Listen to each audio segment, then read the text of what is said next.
Hi guys! So I was in Korea and I'm jet lagged, I think. I guess everyone is kind of expecting me to, who watched the first video, that I should make a what happened in Korea, what did I do kind of video, but it's gonna be really boring. I did nothing. I went for a business trip, obviously, as I already told you in the video. And since it's just a 3-day business trip, it's actually more than 8 hours a work day kind of business trip. So yeah, like plus we were very jet lagged in the first day, so yeah, we didn't even want to do anything. So we we boarded the first plane to Moscow like after 1 p.m. on Monday, and that was like a pretty smooth, like very easy flight, and it was like 3 hours, less than 3 hours, so it's like okay, it's like when I was in London, pretty okay. And I was in business class because business trip and our company pays for that, and the food was really good. So yeah, I'm gonna say that to all the flights. It's all Aeroflot, which is a Russian airline. So, and the stewardesses were all nice, so I have no complaints really. And the food was really good. They really like that scallop thing. Yeah, it was like pretty much on every flight, every menu there was at least one little piece of scallop. So okay, so that was an easy flight and all that, and food. It was like not a sleeping business class, it was like just bigger seat business class kind of thingy. There were 8 seats on the front of the plane, and then the rest was economy. So yeah, some kind of Airbus, but yeah, it's Airbus.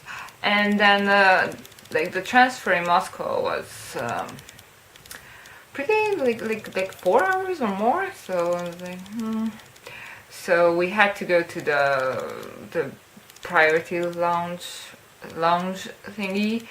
So it was funny because the Moscow plane like landed really far from the actual terminal. Like they are expanding it, and I'm pretty sure like they already have the runways, or what they are called, but not new terminals or anything like that. So like I guess like more than 30 minutes of bus ride took us to the terminal thingy. So yeah, but then after a lot of walk we found the lounge, and then it was not as nice as the Hungarian one, but it's a bigger airport, so the lounge was bigger, but it was also really busy. Like I don't know, I felt like for that size of an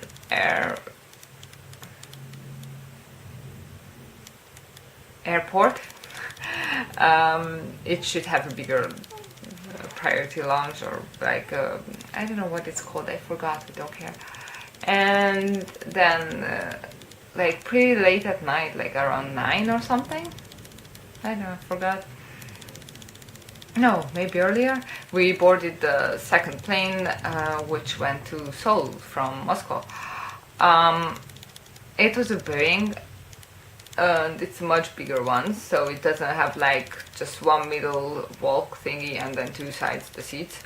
It had middle seats, so on the business class it was 2 walk thingy, 2 walk thingy, 2, so that's 6 seats in a row kinda.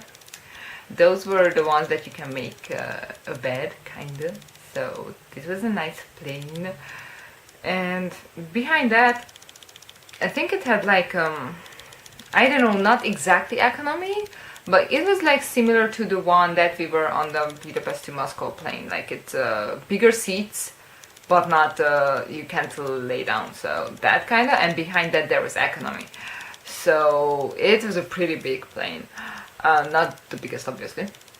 And oh god, so that flight is actually like 7 hours, like more than 7 hours long, I don't know. And you're supposed to sleep, but you're also supposed to eat, and you can't eat while the plane takes off and lands and all that. So like it needs to reach to a certain height for the stewardesses to start preparing the food and even take your orders. So it was basically like like when you finished your dinner, which had cold start, no, appetizer, cold starter, main course, and the dessert, because business class. It was like already like almost 3 hours passed of the flight. So then you're supposed to go to sleep, and then I asked for breakfast because my company pays for business class. I might as well eat all the food that I can, you know. So yeah, I didn't really sleep there, but I think I was like, it was too early for my body to think of sleep yet. I was tired, but not as tired as I'm normally when I go to sleep, I guess. I don't know. I didn't really sleep I slept like 2.5 hours, maybe. And then like breakfast, which is again way too much. I like left more than half of it and I felt so bad, but I just really wanted to eat some of that. It was also really good, that breakfast on that plane as well. And then we got to Seoul around 11 a.m. after 11 a.m. local time. Yeah, but it was like very early in the morning back at home. So after like less than 3 hours of sleep, we went to work. Well, I just attended the meetings that I wasn't like, I didn't really have to know about them. It was like whatever that I'm there. So like I was just there on the first day basically. And like until like more than 6 p.m. And then we were taken to our hotel to check in. Oh, it was a really nice hotel. It's like a partner hotel with the company, and also my company paid for that too. So there's that. It was a really nice hotel. We got each room, my boss and me, on different floors, but it didn't really matter. It had a really nice bed. Like the mattress was like this thick. Like I don't know. Can you even see that? No. It was like this thick. It was like really nice bed. The bathroom was also really nice, super clean, and yeah, like it was a really nice hotel. So we arrived there, and then after that, we were mainly with 4 people. So 4 Koreans, like the boss and like I don't know, like I didn't really ask like about their exact positions. It was just those 4 mainly there. So them. And then we went to have dinner, and since during the day I told them I don't eat meat, we went to a sushi place, and on my Instagram you have pictures of that. And I'm never gonna eat sushi like that back at home. Like I won't just go and eat sushi because it's just not as good. It's never gonna be as good as there in Korea. It was like a long tail sushi, so basically there's like this much rice and then like a very long like salmon or something else like fish. So yeah, it was really good sushi. So that like took us like 2 hours or whatever, I don't know, and then they took us back to the hotel. Like literally I didn't have to walk anything. So there is that. And then we felt really tired, you know. I took a shower after a really long day, and then I wanted to sleep. I slept for like 2 hours, then woke up at midnight local time. And then I was like, okay, what's going on? I need to sleep. I couldn't sleep because my body was telling me, even though you're tired, it's like 5 p.m. So why do you want to sleep? And I'm like, it's not 5 p.m. here. So yeah, and then knowing that I have to wake up around 7 the next morning, it just ugh. So for an hour I didn't sleep. And then I called like a video chatted my family, my mom, dad, and, like they were with other family, so it was like whatever, because they were visiting family at the time. So I video chatted them around 2 a.m. I was tired and I couldn't sleep. And then like after that, like I think I fell asleep like after 3, maybe around 4 a.m. and woke up at 7.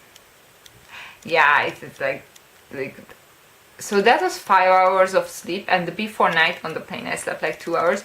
So basically for 2 days I slept for 7 hours, which is normal for 1 day. So I'm in 1 complete day minus at this point. So yeah, we had breakfast, very nice breakfast, so many options, very nice, at the hotel. And then we went to work. And that's when I actually had to do things. It was suffering, but eventually we made it, so yeah. And that night, the others were busy. I think they had like a company dinner or like whatever, I don't know. Like, we were not invited, I don't mind, we were tired. But we decided to go into the city actually. Yeah. So we got all the directions and whatever, and what we should do, where should we go, and how. And we took subway line number 5 and took it to Gwanghwamun station. So I was like, oh yeah, I know Gwanghwamun. So yeah, and there is a Kyobo bookstore. That is probably not the cheapest place to buy CDs, but I just don't care. So like, and I wanted to buy CDs, and the thing is that they didn't accept my card. So lucky me, I at least exchanged 50 euros, because I got euros from my company, euros to 1, and that's how I could buy 4 albums, but 2 of those are gifts for my roommate and my other friend, because like albums, and that's the only store I got to actually. So I bought the 2 Yesong albums for myself and 2 albums as gifts, and that's it. We went outside of that store, and then it's really near the palace Gung, and it was like nighttime, so it has all the pretty lights and whatever, but we didn't pay for the ticket to visit inside, but we like, you can go through the first gate and like whatever, so yeah, it's nice. I took some pictures, but like my iPhone wasn't really cooperating, so yeah. And then we went to Insadong, I don't know, like at the street, and almost all the shops were already closed, so that was fun. So we really, like, even the time when we had some tiny free time to go inside the city, most stores were already closed, so yay. Oh, we were in a 7-Eleven, so my boss bought some chocolate and whatever that, like, as gifts. And I tried the mini yogurt Korean thingy, so it was nice. It's a drinking yogurt. So yeah, and then we took the subway back, and we arrived like after 11 a.m, so nearly midnight when we arrived back at the hotel. And the thing is, like, during the late meeting in the afternoon, my head started to like hurt so bad, like explode. And I felt the air conditioner strongly, so I was like, okay, maybe it's because of the aircon, like, I think. And then we took the metro, and oh, the aircon is so strong. What's with Koreans? How can they exist? And I was like in a normal like t-shirt thingy. No, I had my hoodie on. No, not a hoodie, sweater, whatever. Like, I had something extra on, not just t-shirt. And I was in proper jeans. So I was like, this is not fine. And back, it's a long subway ride, by the way. And it was still aircon on. So I was like, oh. But we arrived, and I actually fell asleep around midnight and woke up at 7. That's like basically perfect time for me. And my head didn't ache when I woke up. So I don't know what was that, but right now it hurts a bit again, but I slept on the plane. I don't know. So last day, again, really, oh, even longer day. Oh, after I finished my job, which was also again really like annoying and whatever, they had to reschedule some things, like whatever, it's not important, but it took them really long to talk about it, like almost 2 hours. So that was like, oh, when are we going to eat or something, because they were like, okay, a last day dinner or something. And then we, or well, not me, but I was there, we went to eat sundae, and yeah, I don't eat that, definitely don't eat that, but I was eating the side dishes, so yeah, and they were really good, those. And I also tried that, it's like fruity, ricey, alcohol thing that you drink from a bowl. Yeah, that. So on the first sushi day we already drank soju and beer, so like it's fun. Oh, by the way, during this day we had a really nice lunch too. My boss and one of the guys ate jjajangmyeon. The other one, the younger guy, ate something really spicy noodles, so I was like, how can he do that? I also got that in a mini bowl. I couldn't eat it basically, so that was the spiciest thing that I encountered there. And I ate bokimbap, I think. Yeah. Oh, there's another. Oh.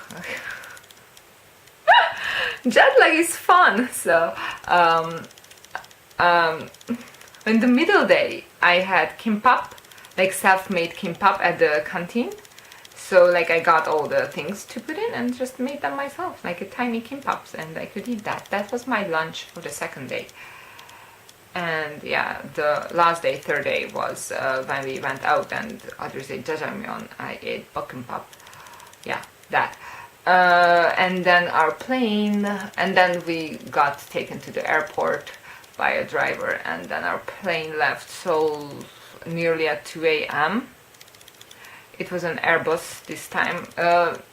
Same arrangement, like two, like, walk thingy. That's definitely not the name I would call it if I would have had proper sleep for a week.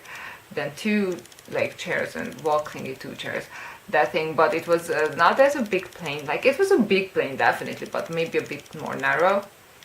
Airbus, they're definitely like the same like category for that Airbus and Boeing. I'm pretty sure they are like kind of for the same thing, but yeah, it was a bit smaller.